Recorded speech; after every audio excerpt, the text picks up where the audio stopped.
الحمد لله رب العالمين والعاقبة للمتقين والصلاة والسلام على سيد الأنبياء والمرسلين وعلى آله وأصحابه أجمعين. أما بعد فقد قال الله تعالى في كلامه القديم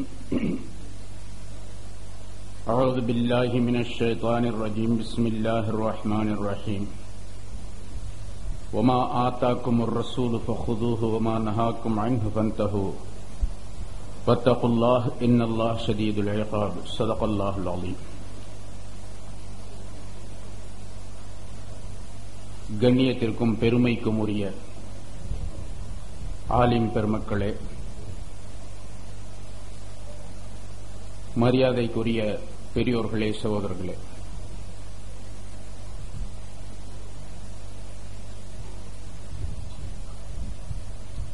நம்முடைய ஈமான் பாதுகாக்கப்பட வேண்டும் என்பதற்காக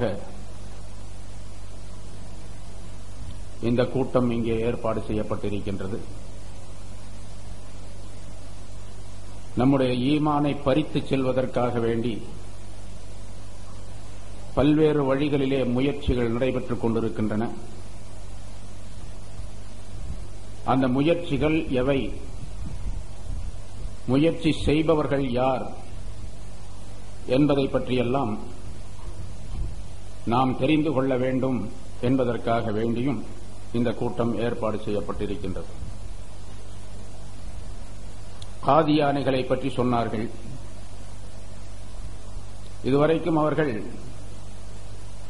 அஹமதியா இயக்கம், ஜமாஅத்துல் அஹமதியா என்றுதான் போட்டு வந்தார்கள்.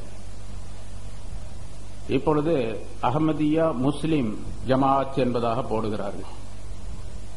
நோட்டீஸிலும் நீங்கள் பார்த்திருக்கலாம். தங்களை முஸ்லிம் என்பதாக அறிமுகப்படுத்திக் கொள்வதற்காக வேண்டி இத்தகைய சூழ்ச்சிகள் நடைபெறுகின்றன. ஆனால் அவர்கள் முஸ்லிம்கள் அல்ல என்பது உலகத்தினுடைய ஒட்டுமொத்தமான தீர்ப்பாகும். அவர்கள் ஏன் முஸ்லிம்கள் அல்ல என்பதற்கு விளக்கங்களை முன்னால் பேசிய உலமாக்கள் உங்களுக்கு சொன்னார்கள். ஹஜ்ரத் அலாவுத்தீன் சாஹிப் அவர்களும் உங்களுக்கு தெளிவாக எடுத்துரைத்தார்கள். அதே போன்ற ஹதீஸுகளை மறுக்கக்கூடியவர்களும் காபிர்கள்தான். அவர்கள் முஸ்லிம்களாக ஆக முடியாது, இஸ்லாத்தினுடைய வட்டத்திற்குள்ளே அவர்கள் வர முடியாது என்பதையும் நாம் தெரிந்து கொள்ள வேண்டும். ஹதீஸுகளை மறுக்கக்கூடியவர்கள் என்று சொன்னால் வேண்டுமென்றே மறுத்தாலும் சரி, அல்லது அதற்கு வேறு ஏதாவது விளக்கங்கள் சொல்லி ஹதீஸுகளை மறுத்துக் கொண்டிருப்பவர்களானாலும் சரி. ஹதீஸுகளை மறுப்பவர்கள் அவர்கள் தங்களுக்கு அஹ்ல குர்ஆன் என்பதாக பெயர் வைத்துக் கொள்ளுகிறார்கள். நாங்கள் குர்ஆன் உடையவர்கள். எப்படி ஹதீஸை மட்டும் ஏற்றுக்கொள்ளுகின்றோம் என்று சொல்லுவவர்கள் அஹ்ல ஹதீஸ் என்பதாக வைத்துக் கொள்ளுகிறார்களோ அதே போன்று அவர்கள் அஹ்ல குர்ஆன் என்பதாக. ஆனால் உண்மையிலேயே அவர்கள் அஹ்ல குர்ஆன் என்பதாக ஆக முடியாது. ஹதீஸை மறுக்கும் பொழுது குர்ஆன் உடையவர்களாக எப்படி ஆக முடியும்? ஹதீஸை விட்டுவிட்டு குர்ஆனை எப்படி தெரிந்து கொள்ள முடியும்? ஹதீஸ் இல்லாமல் எப்படி குர்ஆனுடைய விளக்கம் தெரிய முடியும்? ஹதீஸ் இல்லாமல் எப்படி ஈமானை பற்றி விளங்க முடியும்? ஹதீசுகள் இல்லாமல் எப்படி தொழுகையை பற்றி தெரிய முடியும்? ஹதீசுகள் இல்லாமல் எப்படி நோன்பை பற்றி, ஜகாத்தை பற்றி, ஹஜ்ஜை பற்றி விளக்கங்கள் தெரிய முடியும்? குர்ஆன்ல அதெல்லாம் தெளிவாக இல்லை, மறைமுகமாக இருக்கின்றது. ஆனால் அதை ரசூலுல்லாஹி ஸல்லல்லாஹு அலைஹி வஸல்லம் விளக்கித் தருகின்றார்கள். லிதுபய்யின லின்னாஸி மா நுஸ்ஸில இலைஹிம் இன்னா அன்ஸல்னா ஸிக்ர லிதுபய்யின லின்னாஸி மா நுஸ்ஸில இலைஹிம். அவர்களுக்கு இறக்கப்பட்ட, அருளப்பட்ட இந்த குர்ஆனை அவர்களுக்கு நீர் விளக்கி காட்டுவதற்காக வேண்டி இந்த குர்ஆனை உமக்கு நாம் இறக்கி வைத்தோம் என்று அல்லாஹ் தஆலா சொல்லுகின்றார். ரசூலுல்லாஹி ஸல்லல்லாஹு அலைஹி வஸல்லம் அவர்கள் விளக்கி காட்டாவிட்டால் குர்ஆனை பற்றி உள்ள விளக்கம் தெரியாது. குர்ஆன் மட்டும் போதும், ஹதீஸுகள் தேவையில்லை என்று இருந்தால் நபியும் தேவையில்லை. ஹதீஸ் தேவையில்லை அல்ல, நபியே தேவையில்லை. அப்படி இருந்தா நபி எனக்கு ஹதீஸ் சொல்லிக்கிட்டு இருக்கணும். ஆனால் கட்டாயமாக குர்ஆனுக்கு நபி தேவை என்ற காரணத்தினால் அல்லாஹு தஆலா அந்த நபி ஸல்லல்லாஹு அலைஹி வஸல்லம் அவர்கள் மனித சமுதாயத்திற்கு மத்தியிலே, மக்களுக்கு மத்தியிலே மிகப்பெரிய ஒரு தாக்கத்தை உண்டாக்க வேண்டும் என்பதற்காக வேண்டி, அவர்களை பற்றி அசைக்க முடியாத நம்பிக்கை மக்களுடைய மனதிலே ஏற்பட வேண்டும் என்பதற்காக வேண்டி அல்லாஹு தஆலா குர்ஆனை இறக்கி வைப்பதற்கு 40 ஆண்டுகளுக்கு முன்னாலேயே நபியை பிறக்கச் செய்தான். 40 ஆண்டுகளாக ரசூலுல்லாஹி ஸல்லல்லாஹு அலைஹி வஸல்லம் அவர்களை பற்றி மக்கா நகரவாசிகள் மட்டுமல்ல, அக்கம் பக்கத்தில் உள்ளவர்களும் கூட, அரபு நாட்டுக்கு வெளியே இருக்கக்கூடிய மனிதர்களும் கூட அவர்களை பற்றி நல்ல முறையிலே தெரிந்து கொள்ளக்கூடிய ஒரு சூழ்நிலையை அல்லாஹ் தஆலா ஏற்படுத்தி வைத்தார். அந்த 40 ஆண்டுகளுக்கு பிறகுதான் அல்லாஹ் தஆலா குர்ஆனுடைய முதல் வஹையை அருளினான் என்பது நமக்கு தெரியும். ஏன் அவ்வளவு நீண்ட காலம்? நீண்ட காலத்திற்கு பிறகு ஏன் அதை அருள வேண்டும் என்றால், இந்த நபி ஸல்லல்லாஹு அலைஹி வஸல்லம் அவர்கள் சொல்லுவது உண்மைதான், அது பொய்யாகவே இருக்க முடியாது என்று மக்கள் நம்புவதற்காக வேண்டி. எல்லோரும் நம்பினார்கள். மக்காவாசிகள் நம்பாததற்கு காரணம் அவருடைய மனம் முரண்டாக நம்பவில்லையே தவிர, உண்மையிலேயே அவர்களுடைய மனதிலும் ரசூலுல்லாஹி ஸல்லல்லாஹு அலைஹி வஸல்லம் அவர்களை பற்றிய நம்பிக்கை இருந்து கொண்டுதான் இருந்தது. வரலாற்றிலே நாம் பார்க்கின்றோம், ஒரு தடவை அபூ ஜஹலும் இஸ்லாத்தை எதிர்க்கக்கூடிய மற்றொரு தலைவனும் ஒரு வழியாக சென்று கொண்டிருக்கின்றார்கள், மக்காவில் நடந்து போய் கொண்டிருக்கின்றார்கள். அபூ ஜஹலுடன் போகக்கூடிய அந்த மனிதன் சொல்லுகின்றான் அபூ ஜஹலிடத்திலே, சுற்றுமுற்றும் திரும்பி பார்த்துவிட்டு சொல்லுகின்றான், இப்ப நம்ம 2 பேரை தவிர வேற யாருமே இங்கே இல்லை. பாருங்க, நம்முடைய பார்வை எட்டக்கூடிய தூரம் வரைக்கும் நம்ம 2 பேரை தவிர வேற யாருமே இல்லை. இப்ப நான் ஒரு விஷயம் அவன்கிட்ட கேட்கிறேன், உண்மையே சொல்லணும். அந்த முஹம்மது ஸல்லல்லாஹு அலைஹி வஸல்லம் இருக்கின்றாரே, அவரை உண்மையிலேயே நீ வெறுக்கிறாயா, அவர் பொய்யர்னு சொல்றியா அப்படின்னு அவர் அபூ ஜஹல் இடத்துல கேட்கிறான். அபூ ஜஹல் சொல்றான், நான் எப்ப பொய்யர்னு சொன்னேன்? அவர் உண்மையாளர், அவர் சொல்லுவதெல்லாம் உண்மைதான், அவர் பொய்யே சொல்ல மாட்டார் அப்படின்னு அபூ ஜஹல் சொல்றான். அப்ப ஏப்பா பின்ன மறுக்கிற, அவர் அப்ப எதிர்த்துக்கிட்டே இருக்கிறவர் அப்படின்னு கேட்டேன். அது எப்படி? பாரம்பரியமாக கொடி நம்மிடத்தில் இருக்குது, தலைமைத்தனம் நம்மிடத்தில் இருக்கின்றது, இவரை தட்டி பறிச்சுக்கிட்டு போக பார்க்கிறாரு, அதை எப்படி நான் விடுவேன்? நம்ம இந்த நாட்டுக்கு இந்த ஊருக்கு சொந்தக்காரன், இந்த காபாவுக்கு சொந்தக்காரர்கள், காபாவில் இருக்கக்கூடிய பொருள்களுக்கு சொந்தக்காரர்கள், ஜம்சமுக்கு சொந்தக்காரர்கள். அப்படி இருக்கக்கூடிய நேரத்தில் இவர் ஆட்சியை கைப்பற்றுவதற்காக வேண்டி முயற்சிக்கின்றார் என்ற காரணத்தினால் அவரை நான் எதிர்க்கின்றேன், அவரை பொய்யர் என்று சொல்லுகின்றேன், சாஹிர் என்று சொல்லுகின்றேன் என்றெல்லாம் அவன் சொன்னான் என்பதாக வரலாற்றிலே பார்க்கின்றோம். அபூ ஜஹலும் கூட ரசூலுல்லாஹி ஸல்லல்லாஹு அலைஹி வஸல்லம் அவர்களை உண்மையிலேயே பொய்யர் என்று சொல்லவில்லை, மனமுரண்டாக வேண்டும் என்றே சொன்னான் என்பதை நாம் வரலாற்றிலே பார்க்கின்றோம். ஆக ரசூலுல்லாஹி ஸல்லல்லாஹு அலைஹி வஸல்லம் அவர்களுடைய அந்த அமானித தன்மை, அவர்களே கொடுத்த பட்டம் தான் அல் அமீன் அஸ் சாதிக் என்ற 2 பட்டங்கள். அப்படிப்பட்ட நபி ஸல்லல்லாஹு அலைஹி வஸல்லம் அவர்கள் பிறந்த 40 ஆண்டுகளுக்கு பின்னால் தான் அல்லாஹ் தஆலா குர்ஆனை இறக்கி வைத்து மக்களுக்கு சொல்லி காட்டுங்கள் என்பதாக சொன்னான் அல்லாஹ் தஆலா. இல்லையா? ஆரம்பத்தில் ஒரு 5 வசனம், அதற்கு பின்னால் அடுத்த ஒரு 2 ஆண்டுகளுக்கு பின்னால் தான் அடுத்த வசனம் வந்தது. அந்த வசனத்திலேயே ஆரம்பத்திலே அல்லாஹ் தஆலா தப்லீக் செய்யுமாறு கட்டளையிடுகின்றான். யா அய்யுஹல் முத்தஸ்ஸிர் கும் ஃபஅன்ஸிர் வரப்பக ஃபகப்பிர் வஸியாபக ஃபதஹிர் என்ற ஆயத்தின் மூலமாக அறிக்கை விடுத்தான். ரசூலுல்லாஹி ஸல்லல்லாஹு அலைஹி வஸல்லம் அவர்களை பிரச்சாரம் செய்ய சொன்னார். ரசூலுல்லாஹி ஸல்லல்லாஹு அலைஹி வஸல்லம் அவர்கள் சொல்லுவதுதான் குர்ஆனுக்கு விளக்கம். அவர்கள் இல்லாவிட்டால் குர்ஆனுக்கு விளக்கம் கிடையாது.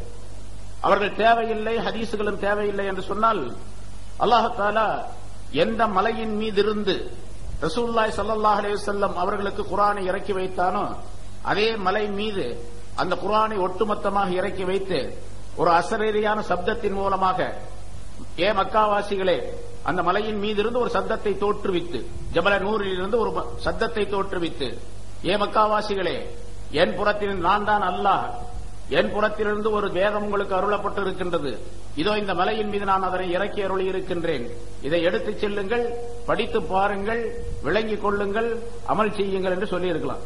அப்படி சொன்னா என்ன? ஒண்ணுமே தெரியாது, எதுவுமே விளங்காது. குர்ஆன்ல இருக்கக்கூடிய ஆயத்துக்களை மட்டும் வைத்து சட்டங்களை தெரிந்து கொள்ளவே முடியாது, முழுமையாக சட்டங்களை தெரிந்து கொள்ளவே முடியாது. சட்டங்களை சொல்லி இருக்கின்றான், மறைமுகமாக ஏராளமாக இருக்கின்றன. குர்ஆனுக்குள்ளேதான் எல்லாமே இருக்கின்றன. எனவே சொல்லப்பட்டிருக்கின்றது.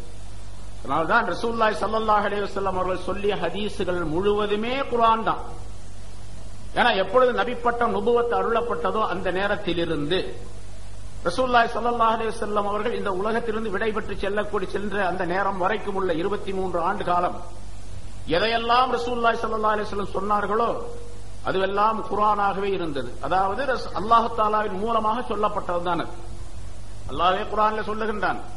குர்ஆன் நம்பக்கூடியவர்கள் எப்படி இதை நம்புறதில்லைன்னு பெரிய ஆச்சரியமா இருக்கு. குர்ஆன் நம்புறேன்னு சொல்றான், ஆனா இதை நம்புறதில்லை. வமா யன்திகு அனில் ஹவா, அவர் தன்னுடைய விருப்பப்படி எதனையுமே பேசவில்லை என்று அல்லாஹ் சொல்றான். அதோடு நின்றுகள அதை உறுதிப்படுத்துகின்றான் அடுத்த வாசகத்திலே, இன்ஹுவ இல்லா வஹயுன் யூஹா, அறிவிக்கப்படுகின்ற வஹியை தவிர வேறு எதுவும் கிடையாது. அவர் பேசுவது வஹிதான் என்று அல்லாஹ்வே சொல்லுகின்றான். குர்ஆன் மட்டும் போதும்னு சொல்றவன் எப்படி ரசூல் தேவையில்லை, அந்த ஹதீசுகள் தேவையில்லை என்று சொல்லுகின்றான்? மண்டையில் மூளையே கிடையாது, அறவே இல்லைன்னு தான் அர்த்தம். இருந்தா கொஞ்சமாவது யோசனை இருந்தா யோசனை பண்ணி பார்ப்போம்ல. இது சரி, எல்லாத்தை விட மிகச்சிறந்த ஒரு வசனம் ஆயத்து. நிறைய குர்ஆன்ல அல்லாஹ் தஆலா அத்தியுல்லாஹ் வ அத்தியுர் ரசூல், குர்ஆன் ஓதுனவங்களுக்கு எல்லாம் ஓதிக்கொண்டே வருபவர்களுக்கு நன்றாக தெரியும். அர்த்தம் தெரியுதா இல்லையா? இந்த வாசகம் தெரியும். அத்தியுல்லாஹ் வ அத்தியுர் ரசூல், அல்லாஹ்வுக்கு கட்டுப்படுங்கள், அவனுடைய ரசூலுக்கும் கட்டுப்படுங்கள். இந்த வாசகம் எல்லாத்துக்கும் தெரியும். குர்ஆன் ஓதுறவங்களுக்கு எல்லாம் தெரியும். எல்லாத்துக்கும் சொன்னா குர்ஆன் ஓதி பாருங்க, உங்களுக்கு தெரியும். இன்னொரு இடத்துல அல்லாஹ் தஆலா தெளிவாக சொல்லுகிறான், வமை யுதீர் ரசூல ஃபக்த் அத்தா அல்லாஹ், எவர் அல்லாஹ்வுடைய ரசூலுக்கு கட்டுப்படுகின்றாரோ அவர்தான் அல்லாஹ்வுக்கு கட்டுப்பட்டவராக ஆவார். ரசூலுக்கு கட்டுப்படவில்லை என்று சொன்னால் அல்லாஹ்வுக்கு கட்டுப்பட முடியாது, கட்டுப்பட்டவராக ஆக முடியாது. எவ்வளவு தெளிவான வசனம் குர்ஆன்ல தான் இருக்கு. குர்ஆன் போதும்னு சொல்றோம், அதை நம்புறதில்லை. அதுக்கு வேற கருத்துக்கள் சொல்றோம். இங்க நிறைய அலாவுதீன் மௌலானா சொன்னாங்க, மற்றவங்க எல்லாம் சொன்னாங்க. ரசூலுல்லாஹி ஸல்லல்லாஹு அலைஹி வஸல்லம் காலத்திலேயே ஒருத்தன் தன்னை நபின்னு சொல்லிட்டு இருந்தான், முசைலமா. அஸ்வதுல் அனசி அப்படின்னு ஒருத்தன் சொன்னான். துலைஹா என்று ஒருத்தன் நபின்னு சொன்னானா. அந்த ஆள் பின்னால் தௌபா செஞ்சு மாறிட்டார் அப்படின்னு சொல்லி சரித்திரத்தில் வருகின்றது. ஹாரூன் ரஷீதுடைய காலத்துல, அப்பாசியா ஹலீஃபாத்துடைய ஹாரூன் ரஷீதுடைய காலத்துல ஒருத்தன் வந்தான். லா நபிய பாதின்னு சொல்லிட்டே இருக்கிறாங்க, எனக்கு பின்னால் நபி இல்லன்னு சொல்லிட்டு. அப்படியே வாசிக்க கூடாது இந்த ஹதீஸ. லா நபியுன் பாதி அப்படின்னு சொல்லணும். அதாவது அவன் சொன்ன ஆள் இருக்கான் பாருங்க, அவன் என்னுடைய பேர் லா, அவன் சொன்னான் என்னுடைய பேர் லா, லா நபியுன் லா என்ற நான் நபியுன் பாதி, எனக்கு பின்னால் நபியாக வருவார் என்று ரசூலுல்லாஹ் சொல்லியிருக்காங்கன்னு சொன்னான். எப்படி அர்த்தம்? லா என்ற ஒருவன் எனக்கு பின்னால் நபியாக வருவான் அப்படின்னு ரசூலுல்லாஹ்வே சொல்லியிருக்கிறாங்க அப்படின்னு சொன்னாங்க. அவனை பிடிச்சி தூக்குல போட்டாங்க அந்த நபிய. ஹாரூன் ரஷீதுடைய காலத்தில் நடந்தது. தெரியுது மாதிரி நிறைய. இன்னொரு அதே மாதிரி அப்பாசியா ஹலீஃபாக்கள் ஒருத்தர் நபின்ட்டு வந்தான். அங்க இருந்த ஹலீஃபா என்ன பண்ணாரு, அவனை அரெஸ்ட் பண்ணி கொண்டு போய் ஜெயில போட்டாரு. பிறகு போய் விசாரிச்சார், ஏன்பா இந்த மாதிரிலாம் சொல்லிட்டு அலையிற, உனக்கு என்ன தேவை? சாப்பாடு தானே தேவை, சாப்பாட்டுக்காக தான் இந்த மாதிரி சொல்லிட்டு இருக்கிற அப்படின்னு சொல்லிட்டு கொண்டு போய் அரசாங்கத்துடைய அந்த சமையல் அறையில கொண்டு போய் விட்டு இவனுக்கு நல்ல சாப்பாடு கொடுங்க அப்படின்னு சொல்லி சொன்னார். சாப்பாடு கிடைச்சு போச்சு. அதுக்கு பிறகு நபின்னு சொல்றது இல்லாம சாப்பாடு மட்டும் சாப்பிட்டுக்கிட்டே இருக்கிறாங்க. அப்புறம் ஒரு நாள் அரசர் ஹலீஃபா அந்த பக்கம் போறாரு. ஏப்பா இப்ப எப்படி நபியா இருக்க, நபின்னு சொல்லிட்டு இருந்தீங்க, நீ இப்ப வகையெல்லாம் வருதா அப்படின்னு. ஜிப்ரீல் அலைஹிஸ்ஸலாம் சமையல் அறைக்கெல்லாம் வரமாட்டார் அப்படின்னு. அது மாதிரிலாம் சரித்திரம், உண்மையை சரித்திரம் வரலாற்றில் சொல்லப்பட்டு இருக்கின்றது. ரசூலுல்லாஹி ஸல்லல்லாஹு அலைஹி வஸல்லம் அவர்கள் சொன்னது பூரா குர்ஆன் தான், குர்ஆனை தவிர வேறு எதையும் சொல்லவில்லை. அதாவது அல்லாஹ் சொன்னதை தான் சொன்னார்கள், வேறு எதையும் சொல்லவில்லை என்பதற்கு தெளிவான ஆதாரங்கள் இருக்கின்றன. ரசூலுல்லாஹி ஸல்லல்லாஹு அலைஹி வஸல்லம் சொன்ன ஹதீஸ் பல கூட்டங்களில் சொல்லப்பட்டு இருக்கின்றது. பலரும் சொல்லி இருப்பார்கள், கேட்டு இருப்பீர்கள். ஸல்லல்லாஹு அலைஹி வஸல்லம் அவர்கள் சொல்லுகின்றார்கள், அலா இன்னி ஊதீதுல் குர்ஆன வ மிஸ்லஹு மஅஹு, அறிந்து கொள்ளுங்கள், நான் குர்ஆனும் அதுபோன்றுள்ளதும் கொடுக்கப்பட்டு இருக்கின்றேன். குர்ஆனும் அது போன்று ஒன்றும் மற்றொன்றும் கொடுக்கப்பட்டு இருக்கின்றேன். அதான் ஹதீஸ்ல அப்படி. அலா யூஷிகு ரஜுலுன் ஷப்ஆன் அலா அரீகதிஹி, ஒரு காலம் வரும், அந்த காலத்திலே வயிறு நிறைய சாப்பிட்ட ஒரு மனிதன் அப்படின்னு சொன்னா தன்னுடைய மமதையினால் அவன் தன்னுடைய அறிவை இழந்திருக்கக்கூடிய ஒரு மனிதன். யகூல் அலைக்கும் பிஹாதல் குர்ஆன், அவன் சொல்லுவான், இந்த குர்ஆனை மட்டுமே நீங்கள் பின்பற்றுங்கள், பற்றி பிடியுங்கள். ஃபமா வஜத்தும் ஃபீஹி மின் ஹலாலின் ஃபஹில்லூஹு, இந்த குர்ஆன்ல எது ஹலால் என்று இருக்கின்றதோ அதை மட்டுமே நீங்கள் ஹலால் என்று நம்புங்கள், செயல்படுங்கள். வமா வஜத்தும் ஃபீஹி மின் ஹராமின் ஃபஹர்ரிமூஹு, இந்த குர்ஆன்ல எது ஹராம் என்று இருக்கின்றதோ அதை நீங்கள் ஹராமாக ஆக்கி வையுங்கள் என்று சொல்லக்கூடிய ஒரு காலம் வரும். மனிதர்கள் சொல்லக்கூடிய ஒரு காலம் வரும்.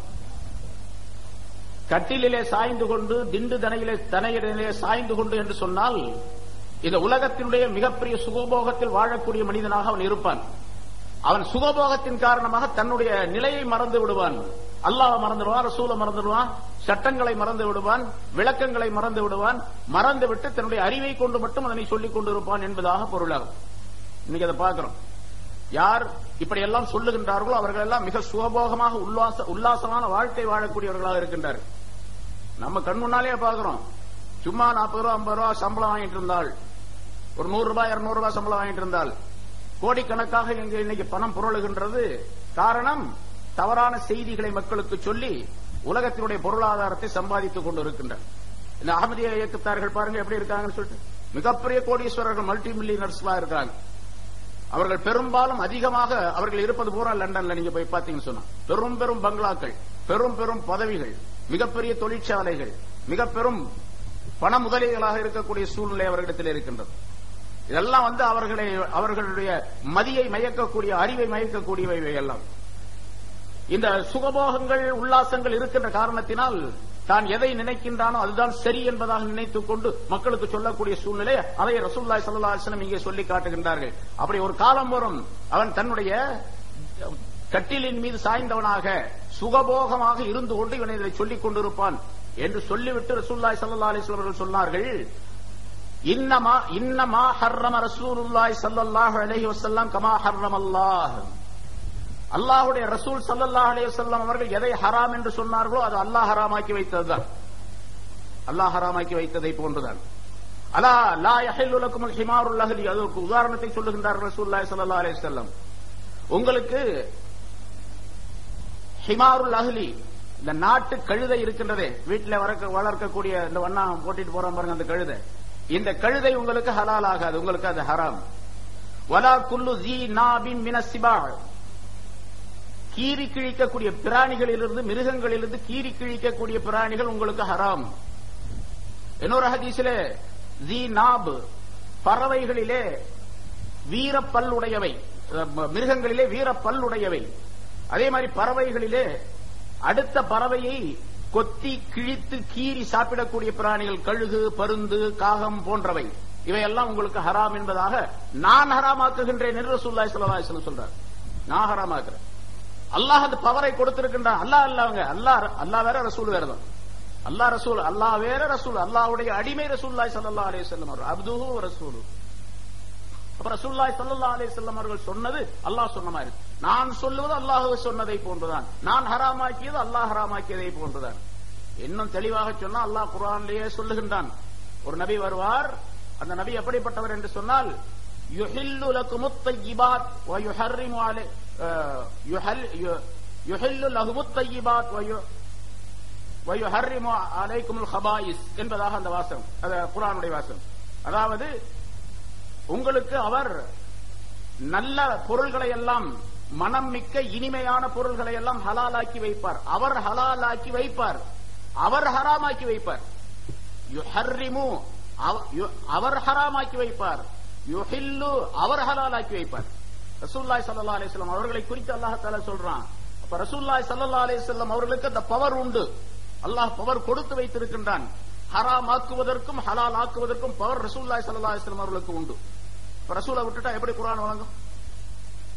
சொன்னார்கள் ரசூலுல்லாஹி ஸல்லல்லாஹு அலைஹி வஸல்லம் அவர்கள் ஒரு நாள் ஒரு கையிலே பட்டு துணியை வைத்திருக்கின்றார்கள், இன்னொரு கையிலே தங்கத்தை வைத்திருக்கின்றார்கள். இந்த இரண்டும் என்னுடைய உம்மத்திலே ஆண்களுக்கு ஹராம் என்பதாக சொன்னார்கள். குர்ஆன்ல இருக்கா? குர்ஆன்ல கிடையாது. பட்டு துணி ஹராம் என்று குர்ஆன்ல கிடையாது. இங்கே சொல்லப்பட்ட இந்த கழுதை சாப்பிடுவது ஹராம் என்று குர்ஆன்ல கிடையாது. அதே மாதிரி கீறி கிழிக்கக்கூடிய பிராணிகள் இவையெல்லாம் ஹராம் என்பது கிடையாது, குர்ஆன்ல கிடையாது. இன்னும் சொன்னார்கள் வலா லுக்தத்து முஆஹிதின் இல்லா ஐ யஸ்தக்னியா அன்ஹா ஸாஹிபுஹா என்று ஒரு வாசகத்தையும் சொல்லுகின்றார்கள். இது வேற ஒரு சட்டம். ஒரு பொருள் கீழே விழுந்து கிடக்கின்றது, வழியில போறோம், ஒரு பொருள் கீழே வந்து கிடக்குது, ஒரு 500 ரூபாய் தாள் கீழே கிடக்குதுன்னு வச்சுக்கோங்க, நம்ம எடுத்து பாக்கெட்ல போட்டுக்கிட்டு போயிடக்கூடாது. நம்ம பாட்டுக்கு 1000 ரூபாய் இருக்குது, ஒரு கட்டா இருக்குது, தூக்கி பாக்கெட்ல போட்டு நம்ம பாட்டுக்கு போயிடக்கூடாது. அல்லது என்னப்பா அதை எடுத்துக்கிட்ட அப்படின்னு இன்னொருத்தர் கேட்கிற, யாராவது கேட்டாங்கன்னா கொடுத்துடலாங்க எடுத்தேன் அப்படிம்பாரு. அல்லது நான் தேடி பிடிச்சி எப்படியாவது கொடுத்துட்றேங்க அப்படின்னு சொல்லுவார். இப்படி எல்லாம் சொல்லக்கூடிய பழக்கம். ஆனா கீழே விழுந்த பொருளை வந்து எடுக்கக்கூடாது, கீழே கிடைக்கக்கூடிய பொருளை எடுக்கக்கூடாது, எடுத்தா கொடுக்காம இருக்கக்கூடாது. யார்கிட்ட யாரு அந்த பொருளுக்கு உரியவரோ அவரிடத்தில் கொடுக்காமல் இருக்கக்கூடாது. அந்த பொருளை எடுத்து அதுக்கு தனி சட்டம், பாபுல் லுக்தா என்று தனி பாபு, தனி பிரிவே இருக்கின்றது, தனி சட்டமே இருக்கின்றது. அதனால அதிலிருந்து ஒரு சட்டத்தை ரசூலுல்லாஹி ஸல்லல்லாஹு அலைஹி வஸல்லம் இங்கே சொல்லுகின்றார்கள். ஒரு முஆஹித் என்று சொன்னால் மாற்று மதத்தை சார்ந்தவர் நம்மிடத்தில் முஸ்லிம்களோடு ஒப்பந்தம் செய்திருக்கின்றார். நான் உங்களுக்கு எதிராக எந்த விஷயத்திலும் செயல்பட மாட்டேன், உங்களுக்கு எதிராக செயல்படக்கூடியவர்களிடத்தில் நான் கூட்டு சேர மாட்டேன், உங்களுக்கு எதிராக எந்த நடவடிக்கையிலும் நான் ஈடுபட மாட்டேன், உங்களுக்கு ஆதரவாளனாக நான் இருப்பேன், நாங்கள் இருப்போம் என்பதாக ஒரு கூட்டத்தார் முஸ்லிம்களிடத்திலே, முஸ்லிம் தலைவர்களிடத்திலே, அந்த ஆட்சி செய்யக்கூடியவர்களிடத்திலே ஒப்பந்தம் செய்திருக்கின்றார் என்று சொன்னால் அவர்களுக்கு பேர் முஆஹித் என்பதாக சொல்லப்படும். அவருடைய பொருள் முஆஹித் இருக்கின்றார் பாருகின்ற, நம்ம இடத்தில் ஒப்பந்தம் செய்த ஒரு மாற்று மதத்தை சார்ந்தவர், அவருடைய பொருள் ஏதாவது கீழே விழுந்து விட்டால் அதை எடுத்து தனக்குரியதாக ஆக்கிக் கொள்வதும் ஹராம் என்று ரசூலுல்லாஹி ஸல்லல்லாஹு அலைஹி வஸல்லம் சொன்னார். அதுவும் கூடாது. ஆனால் இல்லா அன்யஸ்தகிய அன்ஹா ஸாஹிபுஹா, அந்த பொருளுக்கு உரியவர் அதை விட்டும் தேவையற்று இருந்தால் தவிர. ஒரு சின்ன பொருளா இருக்குன்னு வச்சுங்க, ஒரு குண்டூசி, ஒரு பின்னு, அது ஒரே ஒரு 10 பைசா கீழே கிடக்குது. இப்ப இந்த காலத்துல 10 பைசாக்கு வேல்யூஷனே கிடையாது. சரி, 1 ரூபாயா கிடைக்கணும், 1 ரூபாயும் கூட ஒண்ணும் வேசல, ஒரு வடையும் கூட வாங்க முடியாது 1 ரூபாய்க்கு. இப்போ அந்த மாதிரி 1 ரூபாய் கிடைக்குது. அது அந்த மனிதருடைய ரூபாய், அந்த மனிதருடைய பொருள் என்று தெரிகின்றது, ரொம்ப அற்பமான பொருள். அதை எடுத்துட்டு போவதனால ஒண்ணும் இல்லை. ஏன்னு கேட்டா அந்த பொருள் அவருக்கு தேவையில்லாமல் இருக்கும். அது தேவையற்றது என்பதாக அவர் சொல்லக்கூடிய சூழ்நிலை ஏற்பட வேண்டும் என்று இருந்தால் செய்யலாம். சரி, நிறைய தனி சட்டம் அது. இங்க ரசூலுல்லாஹி ஸல்லல்லாஹு அலைஹி வஸல்லம் அவர்கள் இதையெல்லாம் நான் ஹராமாக்கி வைக்கின்றேன் என்று சொல்லுவதற்காக இந்த விஷயத்தை எல்லாம் சொல்லி காட்டுகின்றார்கள். பின்னாலும் சில விஷயங்களை அதோடு சேர்த்து சொல்லுகின்றார்கள். அதனால ரசூலுல்லாஹி ஸல்லல்லாஹு அலைஹி வஸல்லம் அவர்கள் எதையெல்லாம் ஹலாலாக்கி வைத்தார்களோ அதுவெல்லாம் மார்க்கத்திலே ஹலால் தான், எதையெல்லாம் ஹராமாக்கி வைத்தார்களோ அதுவெல்லாம் மார்க்கத்திலே ஹராம் தான். குர்ஆன்ல இருக்கா அப்படின்னு கேட்டா அவன் என்னாச்சு, ரசூலுல்லாஹி ஸல்லல்லாஹு அலைஹி வஸல்லம் உடைய சட்டத்திற்கு, அதாவது குர்ஆனுக்கே மாறு செய்கின்றான். முதல்ல குர்ஆனுக்கே மாற்றம் செய்கின்றான்.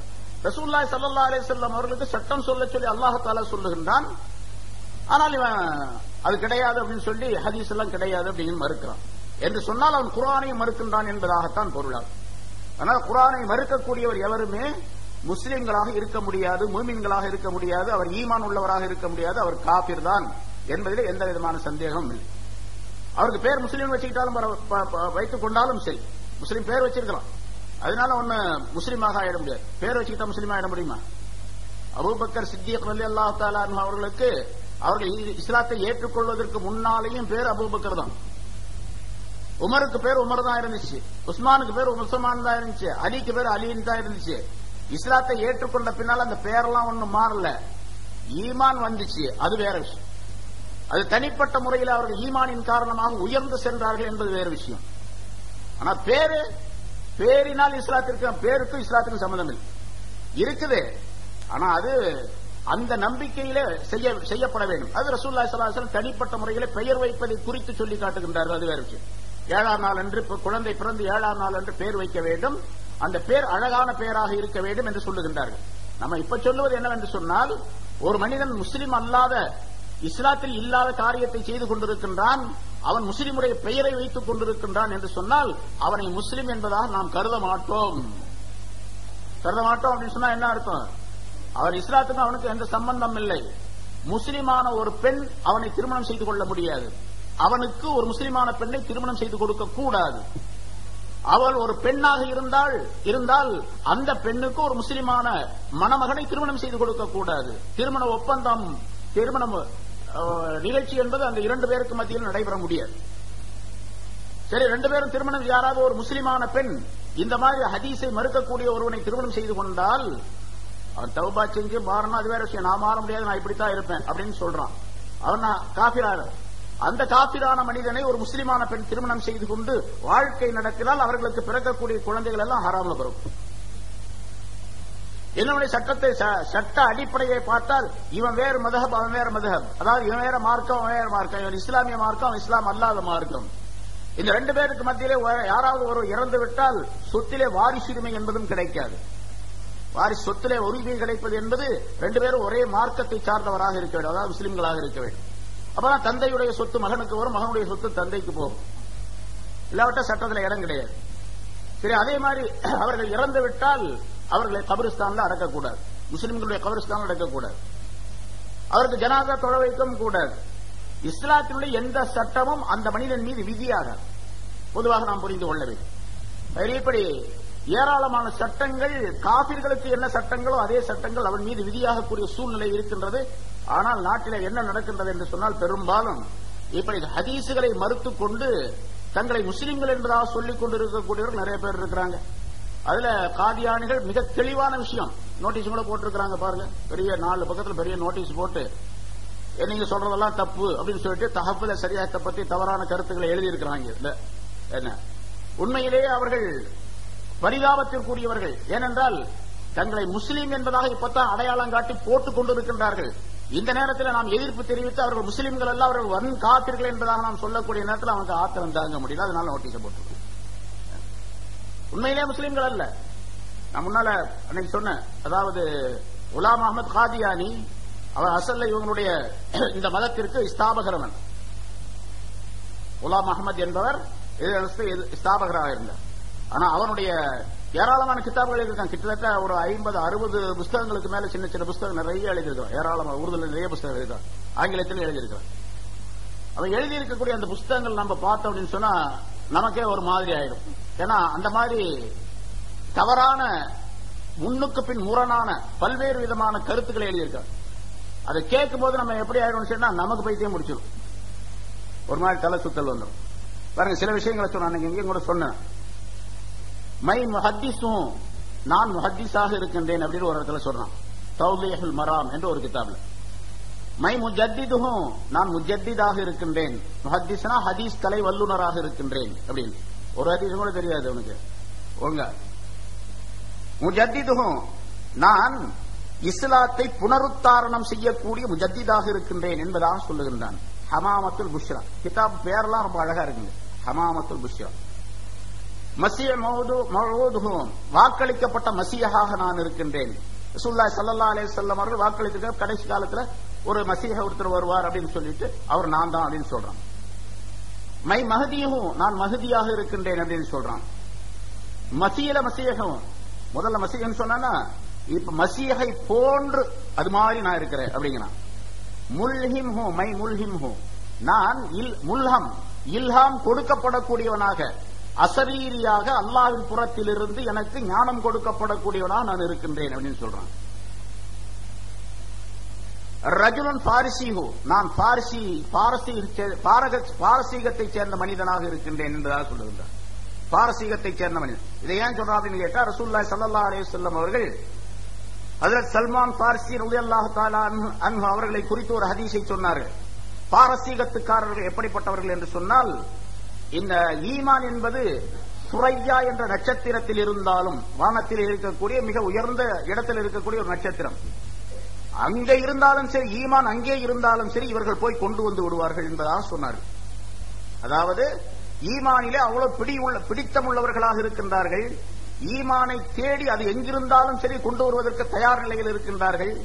ஈமானை பாதுகாப்பதற்காக வேண்டி எல்லா தியாகங்களையும் செய்யக்கூடியவர்களாக இருக்கின்றார்கள் என்ற கருத்திலே ரசூலுல்லாஹி ஸல்லல்லாஹு அலைஹி வஸல்லம் அந்த வாசகத்தை சொன்னார்கள். அதனால இவன் என்ன பண்ணா, நான் பார்சியேன், இங்க பிறந்தான் காதியானில பிறந்துட்டு 1840 நினைக்கிறேன், 1840 நம்ம பிறந்தோம். பிறந்துட்டு இவன் சொல்றான் நான் பார்சி தேசத்தை சேர்ந்தவன் அப்படின்னு சொல்லிட்டு. அதாவது ஈமானை ரொம்ப பக்குவமாக பலமாக பிடிக்கக்கூடிய நான் தான் என்பதற்காக அந்த வாசகத்தை சொல்லுகின்றான். மை கிருஷ்ணன் கிருஷ்ணா அவதாரமும், நான் கிருஷ்ண அவதாரமாக இருக்கின்றேன், கிருஷ்ண அவதாரமாக இருக்கின்றேன். My Ram who Krishnan who, நான் ராமும் நான் தான், கிருஷ்ணனும் நான் தான். முதல்ல என்ன சொன்னா, நான் மஹதியா இருக்கிறேன், ஈசாவா இருக்கிறேன், என்னென்னமோ சொன்னான். இப்ப நான் ராமும் நான் தான், கிருஷ்ணன் நான் தான் அப்படிங்கிறான். ஹாத்தமுல் அம்பியாகும், நான் நபிமார்களுக்கெல்லாம் கடைசியா இருக்கிறேன்.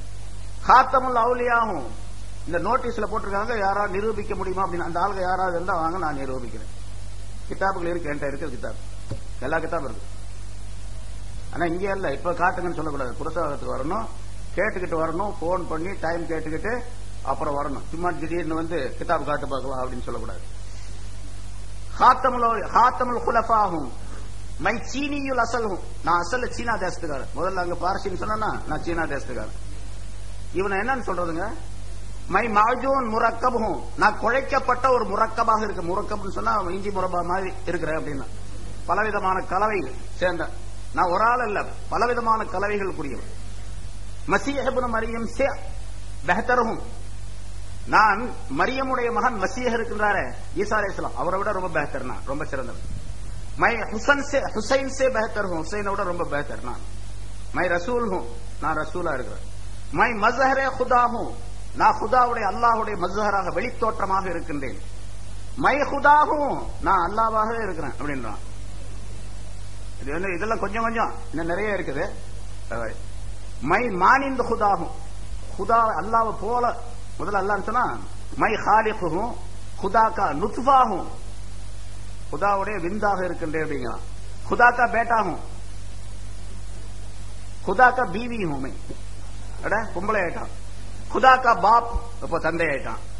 இதெல்லாம் இருக்கு, அவன் எழுதுனதான். மிர்சா குலாம் அகமது எழுதுன இத வந்து அவனை தலைவனாக கொண்ட ஒரு இயக்கத்துக்கு இவ்வளவு வக்காலத்து வாங்கி நோட்டீஸ் போட்டிருக்கான்னு சொன்னா இவன் அவ்வளவு ஒரு மடையனா இருப்பான். மை ஹஜர் அஸ்வதுகும், எல்லாம் விட்டுட்டான், ஆம்பளை பொம்பளை எல்லாம் வச்சு நான் ஹஜருல் அஸ்வதுங்கிறான்.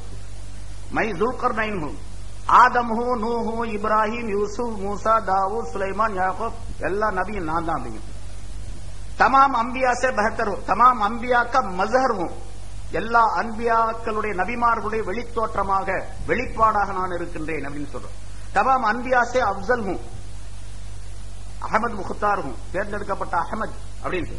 ஏன்னா இஸ்முஹு அஹமத் கா மிஸ்தாகு, அல்லாஹ் தஆலா ஈசா அலைஹிஸ்ஸலாம் சொன்னதாக குர்ஆன்ல ஒரு வாசகத்தை சொல்லுகின்றான். எனக்கு பின்னால் ஒரு நபி வருவார், இஸ்முஹு அஹமத், அவருடைய பெயர் அஹமத் என்று இருக்கும் என்று அல்லாஹ் குர்ஆனிலே சொல்லுகின்றான். ஈசா அலைஹிஸ்ஸலாம் சொன்னதாக அதனுடைய மிஸ்தாக், அதனுடைய உண்மை நிலை நான் தான் என்று தான் சொல்றேன். மை மரியம் ஹூ, நான் மரியமா இருக்கிறேன். மை மீகாயில் ஹூ பைத்துல்லாஹும், நான் மீகாயிலா இருக்கேன், பைத்துல்லாவா இருக்கேன்.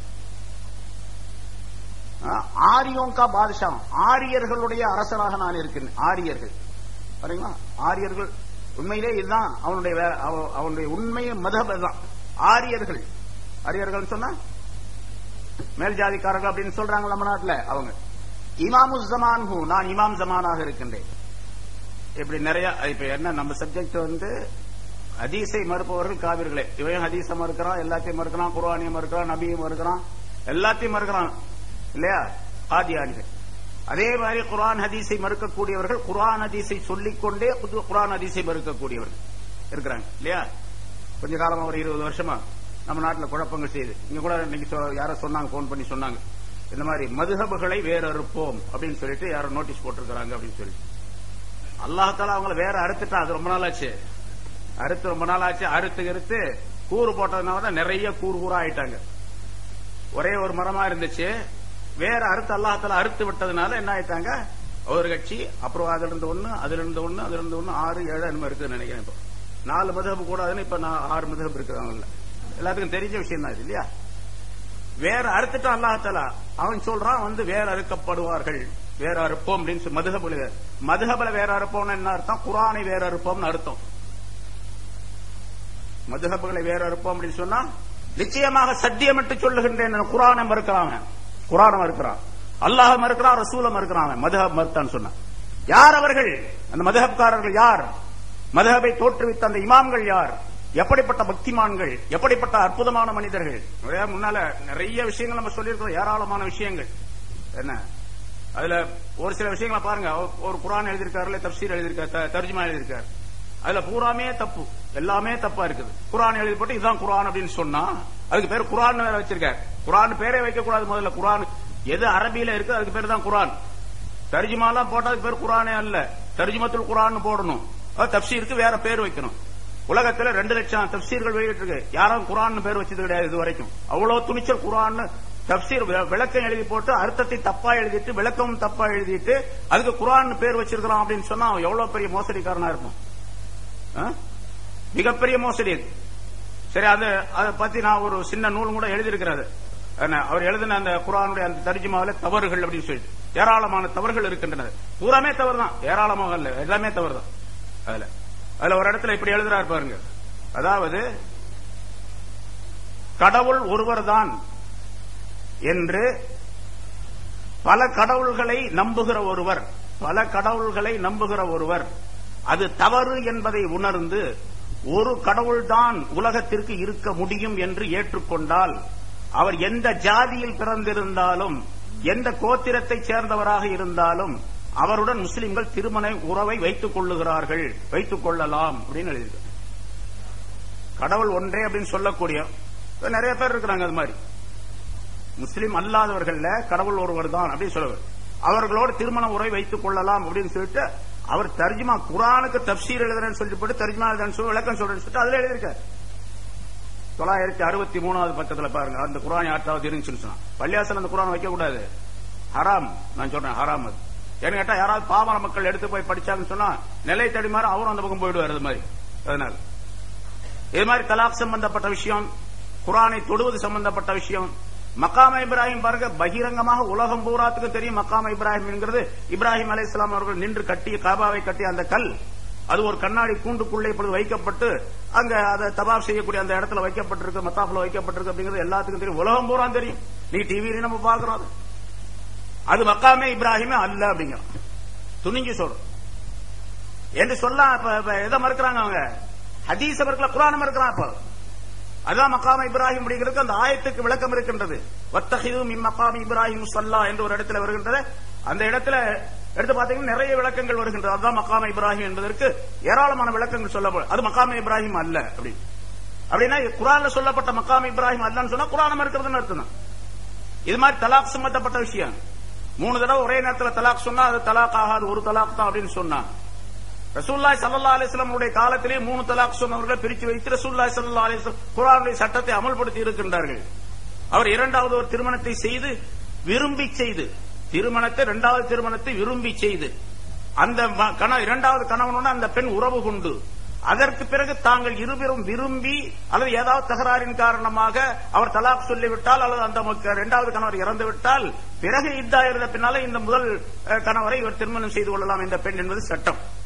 ஹத்தா தன்கிஹ ஜௌஜன் கைரா என்ற ஆயத்தின் மூலமாக அல்லாஹ் தஆலா தெளிவுபடுத்துகின்றார். ரசூலுல்லாஹி ஸல்லல்லாஹு அலைஹி வஸல்லம் சொல்லி இருக்காங்க. அவங்க காலத்துல ஏராளமான விஷயங்கள் நடந்திருக்கு. ஒரே நேரத்துல 3 தலாக் சொல்லலாமா அப்படின்னு கேட்டா சொல்லுவது நல்லதல்ல, சொல்லுவது பிதஅத், சொல்லுவது குற்றத்திற்குரியது. ஆனால் சொன்னால் செல்லுபடியாகுமா? செல்லுபடியாகும். சட்டம் தான். சொன்னால் செல்லுபடியாகுமான்னு கேட்டா சட்டம் செல்லுபடியாகும். 3 தலாக் ஆயிடுச்சு, அவ்வளவு. இவனுக்கு பவர் கொடுக்கப்பட்டிருந்த 3 தலாக் சொல்வதற்குரிய உரிமை ஒரு கணவனுக்கு தரப்படுகிற திருமணம் செய்த உடனேயே அந்த 3 தலாக்கை இவன் பிரயோகித்து விட்டான். அதற்கு பின்னால இவனுக்கு எந்த சட்டம் கிடையாது, எந்த உரிமையும் கிடையாது. அதனால இந்த தலாக் சம்பந்தம் நிறைய கிதாபுகள் புத்தகங்கள் எழுதப்பட்டிருக்கு, நிறைய எழுதிருக்கு. தாகுல சரியா சார்பாக காஷிஃபுதா சார்பாக அந்த 3 தலாக் அப்படிங்கறத பத்தி உள்ள விளக்கங்கள் எழுதப்பட்டிருக்கின்றது. இன்னொரு இடத்துல பாருங்க, கூடுதலாக பயணம் மேற்கொண்டால் சுருக்கி தொழலாம், அதாவது கசிறு தொழலாம் என்று அறிவோமாக. அல் ஜன்னத் ஒரு நாளைக்கு முன்னால் உள்ளதுதான். இருந்தாலும் தவறான சட்டங்களை சொல்லி மக்களுக்கு மத்தியில் குழப்பத்தை ஏற்படுத்தி அதுபோன்று மக்களை எல்லாம் ஆக்கிவிட்டு வேறறுப்போம் மதுகவரை வேறறுப்போம் சொன்னா என்ன அர்த்தம்? அதுக்காக சொல்றோம். இதெல்லாம் முன்னால பழைய கதை. இதெல்லாம் 1997 அல் ஜன்னத் என்ற பத்திரிகையில 44வது பக்கத்துல வந்த செய்தி. 24 கிலோமீட்டர் போனா மேற்கொண்டால் சுருக்கி தொழலாம் என்று அறிவோமாக அப்படின்னு வச்சு எழுதியிருக்காரு. இதை விட என்ன இதுன்னு கேட்டா அல் நஜாத்னு ஒரு பத்திரிகை வருது. அந்த பத்திரிகையில சமீபத்தில் நான் பார்த்தேன். அது முன்னாள் எழுதுன செய்தி தான், சமீபத்தில் நான் பார்த்தேன். 4.5 கிலோமீட்டர் போனா கசரு தொழுவதா வேணும். இங்கிருந்து பாரிஸ் போனா இங்க 4 ரக்காத் தொழுவர், அங்க போனா 2 ரக்காத் தொழுவர் தொழுகிறோம். அப்ப அங்கிருந்து இங்க வந்தா 2 ரக்காத் தொழுதுருவோம். 4 கிலோமீட்டர் 4 கிலோமீட்டர் தான் இருக்குது. அதுதான் கசருடைய தூரம் அப்படின்னு சொல்லிட்டு எவ்வளவு பெரிய மடத்தனமான விஷயம். சரி, இந்த மாதிரி ஏராளமான விஷயங்கிறது 1-2 அல்ல, 1-2 சொல்லி முடிச்சுக்கிறது. இதுல பாருங்க, இது அந்த மாதிரி காதியானி பத்தி அந்த மிர்சா குலாம் அஹமது பத்தி சொன்னமே அது மாதிரி உள்ள விஷயம். மந்திரித்தல், ஓதி பார்த்தல் ஆகியவற்றில் ஈடுபட அனுமதி உண்டு. இது கேட்ட கேள்விகளுக்கெல்லாம் பதில் இது. அல் ஜன்னத் என்ற பத்திரிகையில வந்தது 95வது வருஷத்துல அக்டோபர், டிசம்பர், ஆகஸ்ட், நவம்பர் இந்த இதுல வந்தது, அந்த காலத்துல வந்தது. மந்திரித்தல், ஓதி பார்த்தல் ஆகியவற்றில் ஈடுபட அனுமதி உண்டு. மந்திரிக்கிறது, ஓதி பார்க்கறதுக்குலாம் அனுமதி உண்டு என்றாலும் அவ்வாறு செய்வது தரத்தில் குறைந்து. அனுமதி உண்டு தரத்தில் குறைஞ்சதுன்னா என்ன? சரி, ஓதி பார்த்தல் மார்க்கத்தில் தடுக்கப்பட்ட ஒன்று அல்ல, ஆயினும் ஓதி பார்க்காமல் இருப்பதே சிறந்தது. எப்படி அந்த குலாம் அஹமது சொன்ன அது மாதிரி இல்ல, இணை வைத்தல் இல்லாத வகையில் ஓதி பார்த்தல் மந்திரித்தல் தவறில்லை. இவ்வாறு மந்திரித்தல் தவறில்லை என்றால் மந்திரிக்கப்பட்டவைகளை உண்ணுவதும் தவறில்லை. இதை தனியாக கூற வேண்டியதில்லை. அதாவது கேள்வி என்ன கேட்டா, கேள்வி ஒருத்தர் கேட்டிருக்காரு, ஓதி ஓதும் போது ஓதி பார்க்கும் போது சில பொருள்களை வைக்கிறாங்க, அது சாப்பிடுற பொருள்களை, சக்கரை, சீனி, லட்டு வைக்கிறாங்க, அது சாப்பிடலாமா அப்படின்னு கேட்டா, மந்திரிக்கிறது தவறில்லை அப்படின்னு சொல்லும்போது மந்திரிக்கப்பட்டவைகளை உங்கிறதுலும் தவறு, சாப்பிடுறதுலையும் தவறில்லை அப்படின்னு பத்துவா. தண்ணீரில் ஓதி பார்ப்பது தவிர்க்கப்பட வேண்டும். ஓதுறது நல்லது, செய்யலாம் என்று சொல்லிருக்காரு. தண்ணீரில் ஓதி பார்ப்பது தவிர்க்கப்பட வேண்டும் அப்படின்னு. இன்னொரு விஷயம் பாருங்க, ஹராமான பொருள் அதை திரட்டியவருக்கு மட்டுமே ஹராம், ஏனையவருக்கு அது ஹலால். ஹராமான பொருள் யாருக்கு ஹராம்னு கேட்டா, அதை சம்பாதிக்கலாம் பாருங்க, அந்த ஆளுக்கு தான். நான் போய் அவர்கிட்ட பாய் ஆஜர் ஒரு 1000 ரூபாய் கொடுக்கணும், வாங்கி நான் சாப்பிடலாம். நல்லா தெரியும் அவர் வட்டி வாங்குறாரு அப்படின்னு சொல்லிட்டு, வட்டி மூசா நல்லா தெரியும், இருந்தாலும் செய்யலாம் அப்படின்னு. பன்றியின் கறி மட்டுமே ஹராம். இது பெரிய சர்ச்சையா இருந்துச்சு. நான் நிறைய பேசி பல விதமான பிரச்சனைகள்லாம் ஏற்பட்டுச்சு, பல புத்தகங்கள், நோட்டீஸ் எல்லாம் போடப்பட்டது. இருந்தாலும் உங்களுடைய நினைவுக்காக எதுக்கு சொல்லணும் கேட்டா, மதுஹபுகளை வேறறுப்போம் என்று சொன்னவர்கள், எழுதியவர்கள் இப்படிப்பட்ட ஒரு ஆளை நம்புறாங்க அப்படின்னு சொன்னா அது பெரிய ஆச்சரியம் இல்லையா? மிகப்பெரிய ஆச்சரியம், உலக மகா ஆச்சரியம். பன்றியின் கறி மட்டுமே ஹராம், எலும்பு, கொழுப்பு, ஈரல், குடல் போன்றவை ஹலால். ஹராம் என்று கூறியுள்ள அறிஞர்களின் கருத்து ஏற்புடையதல்ல. அல் ஜன்னத் பக்கம் 40, ஜனவரி 1995. 8 புத்தகமே இருக்குது, குறிச்சிட்டு வந்தேன், அவ்வளவுதான். இது இப்ப குறிச்சதல்ல, ஒரு 10 வருஷத்துக்கு முன்னால குறிச்சு வச்சது. சரி, டிவியில் சலிப்பு தீர கமெண்டரிகள் பார்க்கலாம், புத்தகம் கொடுத்தாரு. துல்ஹஜ் பிறை 9 13 வரை உள்ள நாள்களிலே 5 வேளை தொழுகைக்கு பிறகு தக்பீர் சொல்வது கூடாது, தக்பீர் சொல்வது கிடையாது அப்படின்னு நிறைய விஷயங்கள் இருக்குது. நோட்டீஸுக்காக வேண்டிய சொல்றாங்க, சொல்ல வேண்டிய அவசியம் இல்லை. அதாவது ஹதீஸுகள் மறுப்பவர்கள் காபிர்களே அப்படிங்கிற தலைப்பு. இவங்கெல்லாம் என்ன, இவர்களும் என்ன செய்யறாங்க, ஹதீஸை மறுக்கிறாங்க, ஹதீஸை அல்ல குர்ஆனை மறுக்கிறாங்க. ஆக 3 விதமான மனிதர்கள், இந்த கூட்டத்தினுடைய நோக்கம் 3 விதமான மனிதர்களை குறித்து சொல்லுவது. ஆக காதியானிகள் காபிர்கள், அதுல எந்த அவர்கள் முஸ்லிம்கள் அல்ல. முஸ்லிம்கள் அல்லன்னு சொன்னா முதல்ல என்னென்ன சட்டங்கள் சொன்னமோ அந்த சட்டங்கள் எல்லாம் அவர்கள் மீது பிரயோகமாகும். அதே மாதிரி குர்ஆன் போதும் ஹதீஸுகள் தேவையில்லை என்று சொன்னால் அவர்களும் காபிர்கள், அவங்களுக்கு அதே மாதிரி சட்டம் பிரயோகமாகும்.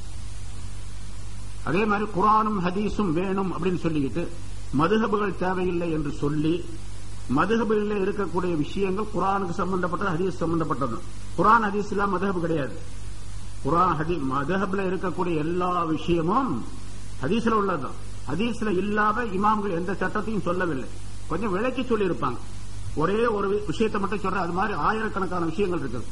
ரசூலுல்லாஹி ஸல்லல்லாஹு அலைஹி வஸல்லம் அவர்கள் சொன்னார்கள், உங்களிலே ஒருவர் தொழுது முடித்த பின்னால் தொழுகிறார், தொழுது முடித்து கடைசியில அத்தஹியாத்துல இருப்பில இருக்கும் பொழுது, இதா ஃபஸா அஹதுக்கும், உங்களிலே ஒருவருக்கு காற்று பிரிந்து விட்டால், கடைசி நேரத்தில் அத்தஹியாத்துல ஓதிட்டார், ஸலாத்து ஓதிட்டார்னு வச்சுங்க, எல்லாம் ஓதிட்டார். ஓதி முடிச்ச உடனே இன்னும் சலாம் கொடுக்கல, சலாம் கொடுக்கறதுக்கு முன்னதாக காத்து போயிடுச்சு, அதாவது ஒழு போயிடுச்சு. காத்து போயிடுச்சுன்னா ஒழுவு போயிடுச்சு, அது பாட்டுக்கு போயிடுச்சு.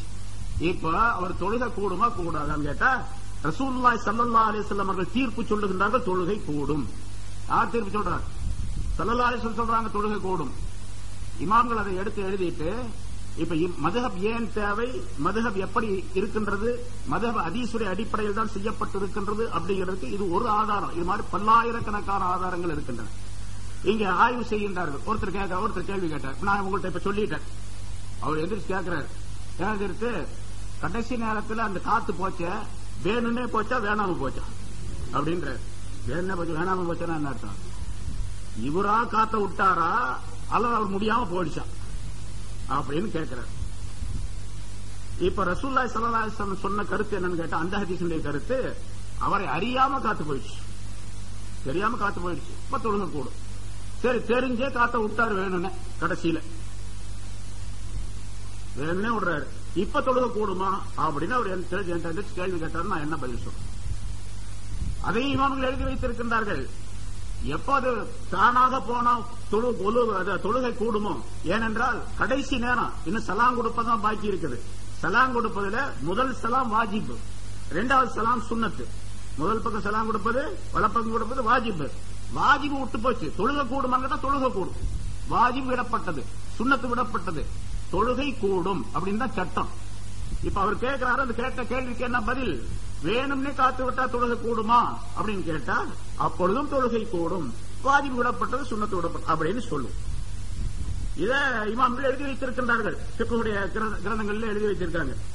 பரிகாசமா கிண்டமா பாருங்க, மதுஹப்லாம் என்ன தெரியுமா? குசு விட்டா தொழுகை கூடுமா அப்படின்னு கிண்டல் அடி. குசு விட்டா தொழுகை கூடுமா அப்படின்னு சொல்லி சொல்றோம். இப்ப ஹதீஸை என்ன மறுக்கிறார் என்றாலே, ஹதீஸை மறுக்கின்றார். ஹதீஸை மறுத்தா குர்ஆனை மறுத்ததாக இருக்கும். ஆனா ரசூலை மறுத்தா, ரசூலுடைய சொல்லை மறுத்தால் குர்ஆன் மறுத்ததாக இருக்கும்.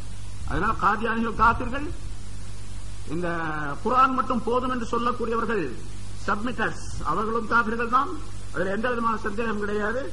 குர்ஆன் ஹதீஸ் மட்டும் போதும், மதுஹப்கள் தேவையில்லை என்று சொல்லி குர்ஆனையும் ஹதீஸையும் பரிகாசம் செய்யக்கூடிய நிலை ஏற்பட்டால் அவர்களும் காபிர்கள் தான். ஆகிரு தஅவானா அல்ஹம்துலில்லாஹி ரப்பில் ஆலமீன்.